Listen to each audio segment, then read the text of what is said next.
Welcome to hyecast.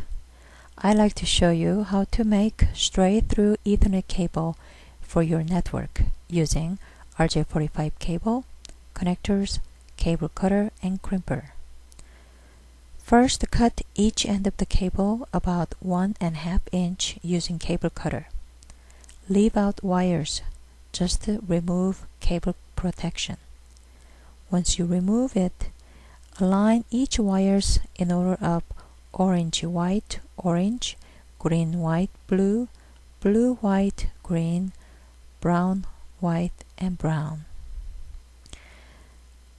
Both ends should be in same order. Make all wires as straight as possible and then push through the connector. All wires should be touch the connector surface to get good signals. Once you pushed in, use crimper to tighten connector and cable. Please don't forget to finish the cable with a cable tester. Thank you.